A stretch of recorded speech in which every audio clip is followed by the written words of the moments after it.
Hi guys, welcome to story time again.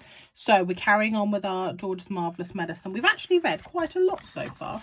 If we look, we've read all this bit, which is good. Today we're reading about the cook-up. So let's remind ourselves what's happened. So first of all, we met George and Grandma, and Grandma wasn't very nice. So George decided he would, what would he do? Yeah, he would cure her by making her a new medicine. That was his plan. Now, where did he get the medicine from? Oh, that was it. He went around the house, didn't he, and got lots of different things, and he made the medicine. Now, the last we knew, the medicine was all lovely, bright colours, and on the bottom of the pan, there was all the pills and things which hadn't melted. So George's plan was to cook it up, because he said they would dissolve. So let's read and see what's happening in this chapter. Now, in one of the previous chapters, this one where it was called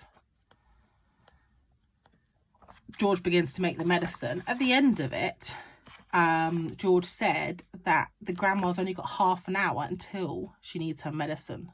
So let's see if he can make this medicine in time for Grandma's 11 o'clock medicine time. Right, so this chapter's called The Cook-Up. In the kitchen, George put the saucepan on the stove and turned up the gas flame underneath as high as it would go. "George!" came an awful voice from the next room. "It's time for my medicine."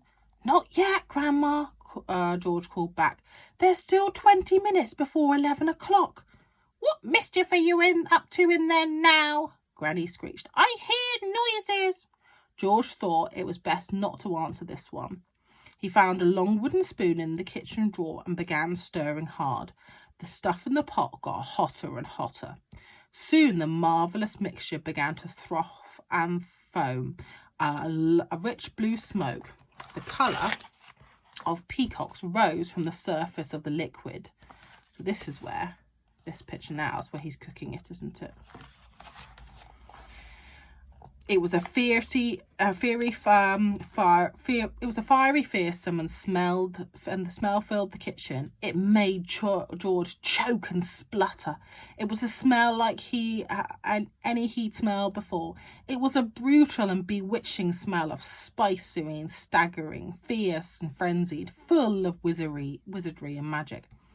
Whenever he got a whiff of it up his nose, firecrackers went off in his skull and electric prickles ran along the backs of his legs. It was wonderful to stand there stirring this amazing mixture and to watch it smoking, blue and bubbling and frothing and foaming as though it was alive.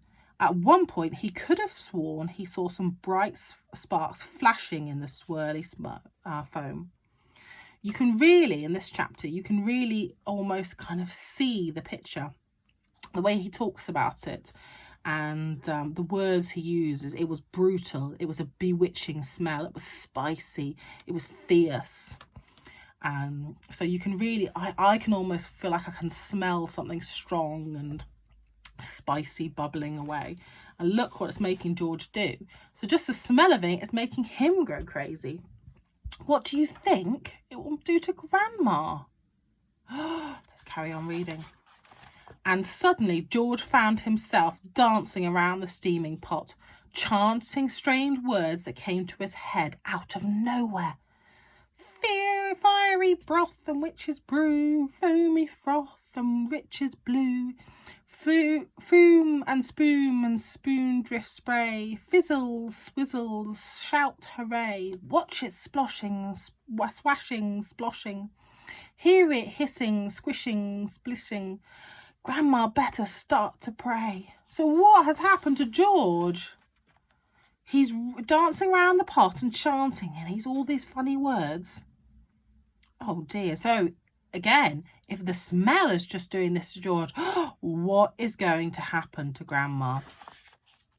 So this is the next chapter, which is called Brown Paint. Why do you think he's going to have to add brown paint into it? If we look back, it keeps saying that it was wonderful to stand there stirring this amazing mixture, watch it smoking, blue and bubbling. So I would say that at this point, there's lots and lots of different colours in it. But what's going to happen if the medicine's colourful? Yeah, Grandma will get suspicious, won't she? She'll know something's up. So they have to make it brown. So that's where we're going to go to our next chapter, which is called Brown Paint Tomorrow. Let's see if this brown paint makes the medicine go brown. Have a nice afternoon, and we'll see you tomorrow.